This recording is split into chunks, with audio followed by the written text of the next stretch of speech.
I never had like a huge Facebook page or anything crazy like that. I just really knew my people. I understood my audience and could explain that to a brand and show them how I brought value. Didn't need to have 100,000 followers on Instagram in order to make that amount of money for sponsorship. Welcome to the Raw and Real podcast. Are you dreaming of changing your life through opening a business? Or are you curious what obstacles entrepreneurs had to overcome on their journey? Then you're in the right place. My name is Agnes Billig and I'm your host. Welcome back to another episode of Raw and Real. Today's guest on the show is Jenny Melrose. Jenny is a former reading specialist who retired from her teaching career when her blogging income far exceeded her salary.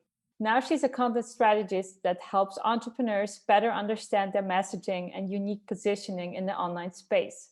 Jenny is combining her passion for teaching with her extensive experience of creating strategic content for online business owners via jennymelrose.com and her podcast, Influencer Entrepreneurs with Jenny Melrose, as well as her first book, Influencer Entrepreneurs, the 4-Step Framework for building your audience, growing your business, and making more money online. Hey, thanks so much for joining me today. Thank you so much for having me. I'm so excited to have this conversation. Yeah, same here. I'm super excited to get to know more about your journey. As what I found out about you is you were working as a teacher and you just got a baby. And then you actually started diving into entrepreneurship, which is like probably the last moment when most people actually start out. So can you tell us a little bit about that? Yes, of course. I, as a new mom, had kind of lost myself and needed something that was just my own. And used to have a creative writing background. I had a creative writing degree, was also an inner city school district teacher, and just felt like I needed to have something that I could kind of get into and just have as a hobby. And that's how it kind of started. I started a lifestyle blog where I created quick and easy recipes and projects for busy parents called the Melrose Family. And that has grown over the years. It grew. I actually sold that back in 2019 for 6 figures, was able to kind of hand that off. It was like letting go of a child, pretty much is what it felt like. But has been quite a journey and taught me quite a bit, because back when I started, it was 2009. So it was the very beginning of Pinterest. Instagram didn't exist yet. Facebook was around, but there have been a lot of things that of course come and gone, as well as continue to grow, like Instagram, that I've been able to just to kind of acclimate myself with and figure out how to really understand how to grow myself strategically online as a personal brand and also as an entrepreneur. That sounds really fantastic. So I'm curious, like when you started out that blog, where was the point that suddenly it started to become bigger and you had the feeling, wow, like this is growing really into something and, I can make money off of it?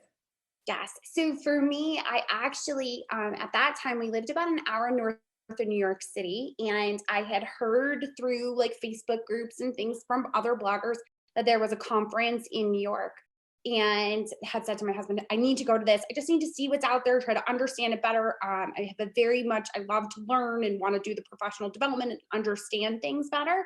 And went to that conference and happened to be seated at a table with some of the biggest names in the blogging world at that time. And I was clueless. I had no idea who they were. I had no idea they had made full-time incomes. They made full-time incomes to the point where they had retired their husbands. And this was back in like 2000, probably 10, 11. So I had been doing it kind of as a hobby for about probably a year and a half before I went to that conference. And sitting there listening to them talk, and they were speaking about their blogs like it was a business, because it was their business. It had taken over for whatever they had done in the past, and then also for many of them, their husbands. So understanding that kind of like lit a fire underneath me. And when I got back and sat down and said, listen, this isn't just me blogging anymore. This isn't just a fun project. Like, there are ways that I can monetize this. And my husband was he's always been very supportive, but was very much kind of, sure, if you can monetize it, make a little extra money, that sure, we can do a weekend trip or whatever. And I was like, no, you don't understand. This is going to be my full-time thing. I'm not going to be a teacher anymore. And he kind of looked at me, was like, sure. we'll see about all that. And it took some time from that point on, but in 2015, I retired from teaching because my blogging salary had replaced my teaching salary of $75,000. So it was possible. It took a little bit and we figured it out. I think that the difference between now and then, even back in like 2013, there wasn't as much information readily available. There weren't people like you creating podcasts and doing interviews with people that were willing to share how they had gotten there. At a disadvantage, I feel at sometimes, and other times I feel like there's so much information out there that it might have been a bit of an advantage. Yeah, for sure. I feel like especially you don't really know where to look always because there's so much out there. So it's kind of special if you find like a good source. Yes. So I'm curious, like, can you share a little bit about so I guess you started tracking how many visitors your blog was getting. So from what traction did you actually think of approaching brands to sponsor you? Back then, I did a lot of the networks where it was kind of like there was a network that was like the middleman and you could apply for these campaigns and sometimes they would pick you. And I think the first time I ever did a campaign, I think I got paid $25 and it was for something ridiculous that was not a good fit. It was back probably, I would say 2011-ish. So I was probably into the blog at least 2-3 years is when I started to truly understand, okay, wait a second. I can pitch my audience and be able to show a brand how I'm the perfect fit because I can tell a story and show my audience how it's the perfect product for them without being a used vacuum salesman telling them all the specs of the vacuum. Instead, I'm going to create content like I normally would and just show them how I choose this over that. So the next time they go to the store, hopefully they will too. And that's what influencer marketing is really about. It's not about making a sale. It's about influencing people to think about building up that brand awareness and understanding what that brand represents. So for me, at the time when I was able to retire and I was making probably five figures a month off of just sponsorships, I had probably at that time about 200,000 page views, but I never had 10,000 followers on Instagram.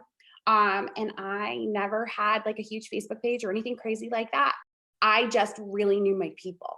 I understood my audience and could explain that to brand and show them how I brought value. Didn't need to have 100,000 followers on Instagram in order to make that amount of money for sponsorships.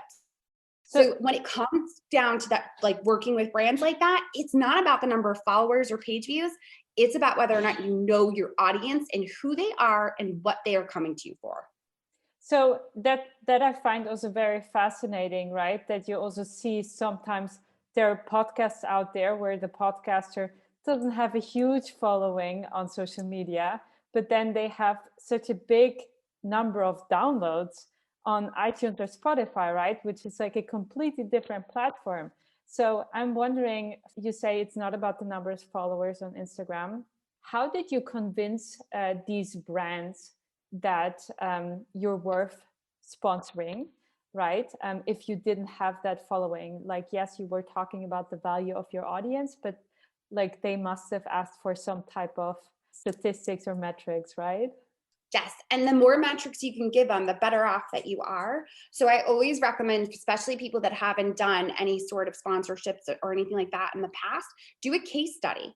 If you're a food blogger, if you're a makeup DIY or whatever it is that you do, think about a product that you normally would be promoting anyways. You probably already have content out there that does this. And just keep the metrics like you're talking about of the shares, the comments, the engagements, things of that nature. I mean, all of the platforms nowadays, they give you the actual statistical information on your insights for like Instagram or Facebook or whatever it is that you're looking for. So that is what the brand wants to know. They want to know, what's my return on investment? How many engagements are you going to see? What is the reach going to be? What is this actually going to look like if I do decide to work with you? So that's really what's most important, is understanding like what is the value that you bring to them and being able to share that and show that. And that's why I always say, like, know who your audience is. what's the age range that you have for those people? Where are they coming from? What are they coming to you for? Because sometimes you write different content, so it's not always the same thing that you would expect it to be necessarily. So when you approach a brand with the messaging, so what do you feel like is one of the key factors that you should get right? So when you're pitching, it's really important that you understand what the brand is about. So one of the things that I teach people is you should be going to their website and seeing what's their tagline? What are they pushing so that you can understand, are your people in line with that? Because if they're talking about organic and BPA free and whatever else, and you never use those words on your site, you may not be the best fit for that person. But if you're all about that and that's all you're talking about, that's what matters to them. Because if you're talking about it, then your audience must care about it, which to the brand, they're going to care about that.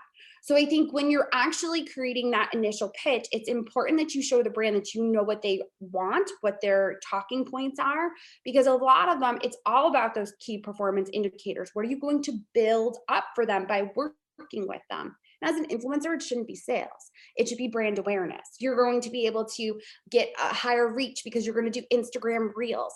That's where you can stand out in an initial pitch, is understanding what are you doing that maybe someone else isn't doing. The biggest, most important thing I think that most people mess up when they do an initial pitch is their call to action at the end. They'll say, here's my media kit, and they're going to have all their rates on it. And that is the worst thing you can possibly do. Your media kit shouldn't have how much you charge on it anywhere. All a media kit should have on it is who your people are, who you are, who your audience is, and then the stats that go along with your site as far as your social media, your page views, things of that nature.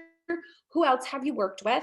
And then any other accolades that you might have received for like awards or publications on Entrepreneur or Today Show or wherever else that might be. So your call to action becomes, I'd love to send you my media kit and a proposal for your review. That way, you're always at a price that you're comfortable with because you know your value.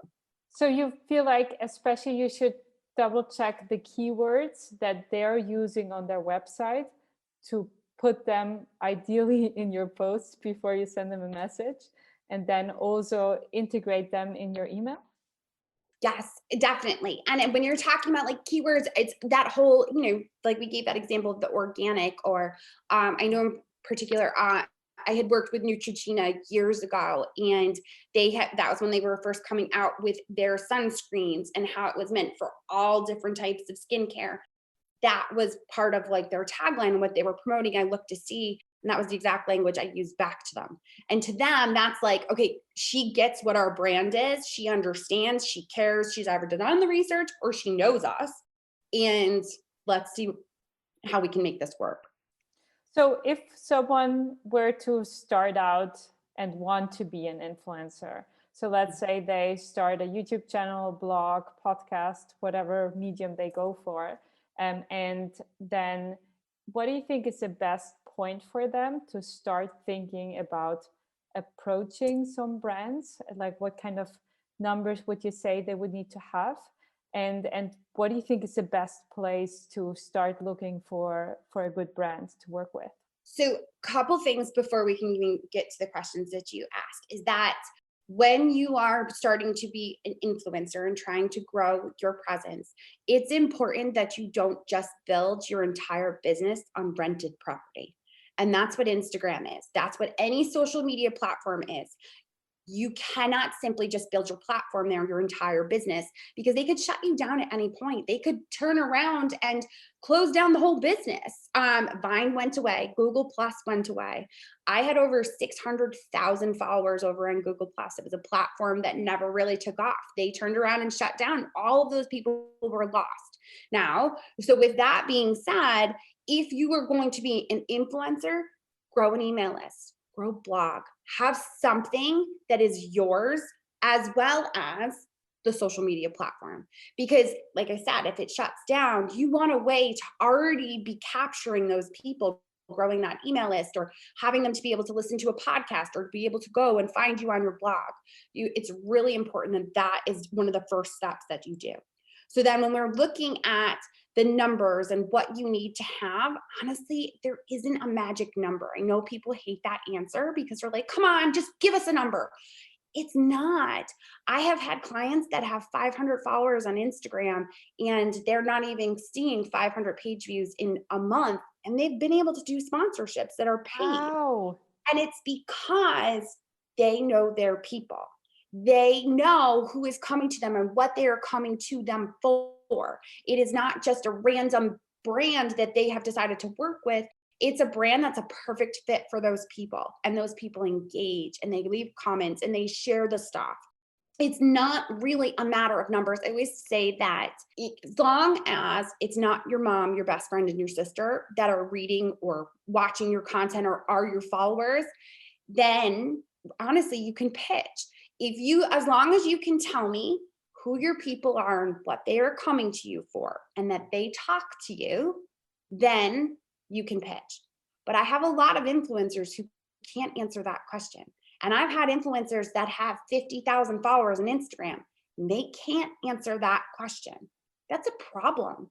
That is not helpful to that brand. It is going to be very difficult to pitch because if you don't know those two very simple questions, there's no value for them because you can't even articulate what they're coming to you for. Why would that brand actually matter to them then? Because you don't know who they are. So being able to answer those two questions, honestly, are more important than anything else that you're going to do. So it actually, what matters for brand wise, what are you already using? What's in your pantry? And, it's going to really depend upon like what kind of blogger are you or what kind of influencer are you? If you're a fashion influencer, what kind of fashion are you going for? Are you going for a Fendi and that's what you have in your closet and you have all these higher end name bags and that's who you're going to want to target? So my question becomes, are your people that can afford to buy those types of purses? Because if they're not, it goes back to, again, it's not worth it to the brand. If your people can't afford a $5,000 purse, there's no value for them to work with you. So look at your closets, look at your pantries. If you're a food blogger, what spices are you using? What brands do you naturally have in your home? Because brands want to work with people and influencers that are authentic and really truly know their brand. And the brands that you're really truly going to know are the ones that are already in your home, the ones that you're already naturally using and probably talking to your friends already. Those are the brands that I would start with. The ones that you would, sing their praises high and low about.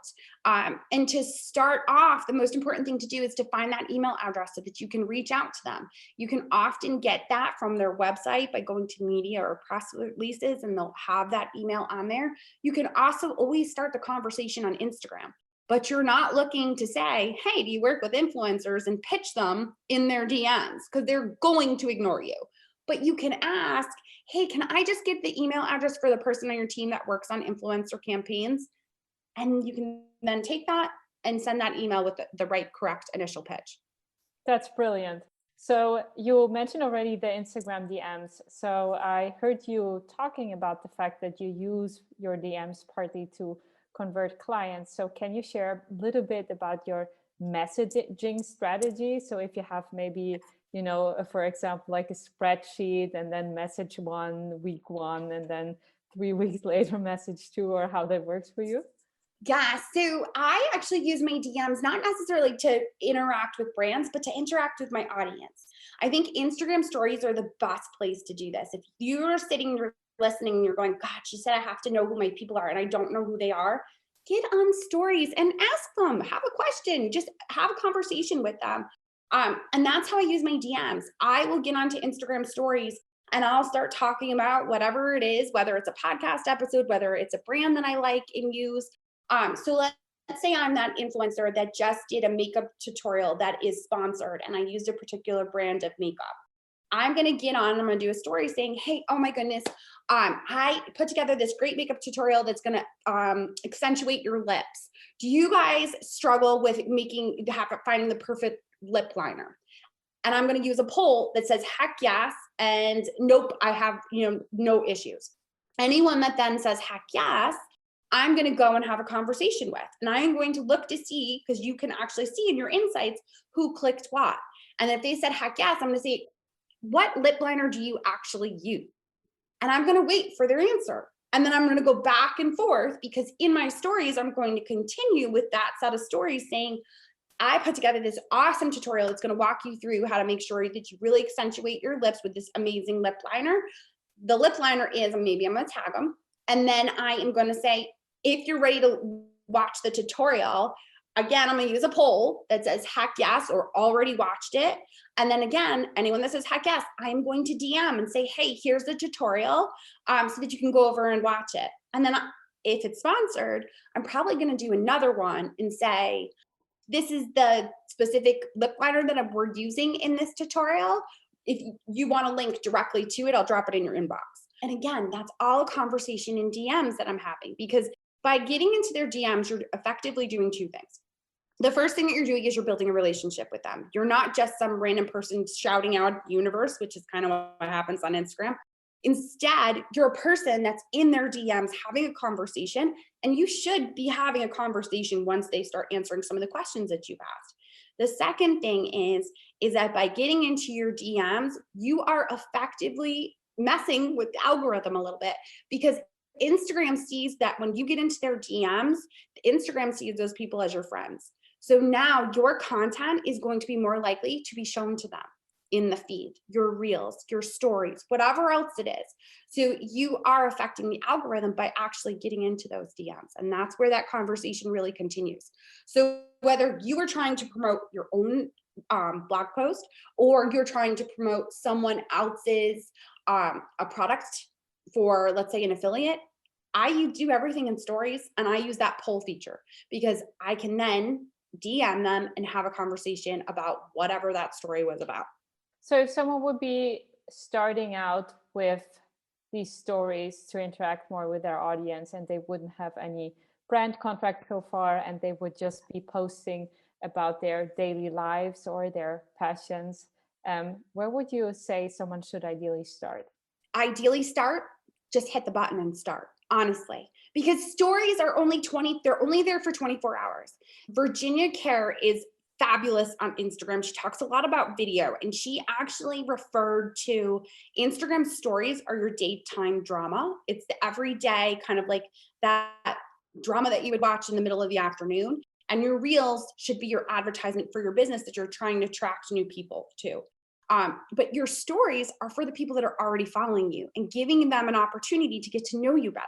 So it can be anything from exactly staying on brand and talking about that, that tutorial that we just kind of gave that as an example, all the way to sharing something that's going on with the house, sharing the background of like what your makeup looks like, or the behind the scenes, or the craziness of your kids, or whatever it is, because stories are meant to make you a real person. When people just continually on Instagram see the perfect, they don't like you as much. They want to see the messy, because they're messy and they don't identify with perfect people. So if you're only showing the perfectly filtered, like looks like the housekeeper just came through as you were in there, you're probably not doing a good job of really effectively connecting with your audience. So stories, like I would say you should be doing a minimum of 3 to 5 stories a day, and just think of them as showing the way that your day kind of looks like, the different things that go on. Some of that might be taking the dog for a walk, or some of it is sitting down doing a podcast episode. They want to know what actually happens so that they can connect with you. So what was the messiest story that you posted? Oh, so this is actually really interesting that you asked this question, because this is something that I talk about in my book, because certain people have different lines of messy. My messy may make other people uncomfortable, and they wouldn't be willing to share that. And you need to decide where that line is for you. And if you get an uncomfortable feeling, you're probably oversharing. I've watched people like overshare horribly, where they're like, both of them are crying and they're talking about marriage counseling and their divorce. And I'm like, whoa, this is way too much. I'm uncomfortable. You're crying. Like, no, overstepping some lines here. I think for me, the messiest probably was, I was in the middle of with a client in a Zoom, and this was years ago. My youngest daughter right now is 7. And I think at the time she was 3. So this was 4 years ago. And I'm talking to a client, and all of a sudden I see her come around in front of me, and it's nap time, and she's not supposed to be up. She's supposed to have quiet time. And I kind of did one of these and leaned over and looked past and burst out laughing because she had read a story in preschool about the colorful lion. And she decided in quiet time to color herself like a colorful lion. She was colored from head to toe in stripes, all different colors that she had done.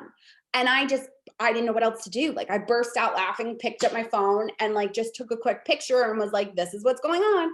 And I pulled her over because of course the client that I happened to be on happened to be a mother, thank God. And I showed her, I was like, this is what we're dealing with today. And she kind of looked at me like, oh my God, good luck. I don't know how you're gonna get that off of her. But like, that's the kind of stuff that you connect with. Like for me, like I said, I was glad my client was a mom. I attract the majority of people that come to me are moms because that's what I talk about. I talk about the everyday craziness of being one. That's just who I am. And that doesn't mean I don't have outliers, that I don't have people that aren't moms and don't have kids, but I have a tendency of attracting those because I get them. I understand it. And I think that's what we're really talking about when you know your audience and knowing who you're trying to attract. It's okay to repel some people. You have to know who you're trying to attract though. So I'm curious also, when was the first time that you really knew that you were on the right track and that you were attracting these moms? I think the first time was probably I got a reply to an email, and it was an email probably talking about normally overwhelm. And it was probably easily could have happened during COVID, of course, during the pandemic, but I think it definitely happened before that too. And the reply back to me was, I feel like you're in my head. I feel like you're literally in my house somewhere watching what it is that I'm doing. How did you know that that was the way that I was feeling and that was the way that I was reacting to things? And my response was, because I know, because I get it. I've been there. I've done those things. And I think when you can talk and hit on those pain points of your people, that's truly what makes all the difference in the world. That's fantastic. Do you still have a last key takeaway, a personal insight that helped you grow that you would like to share with us?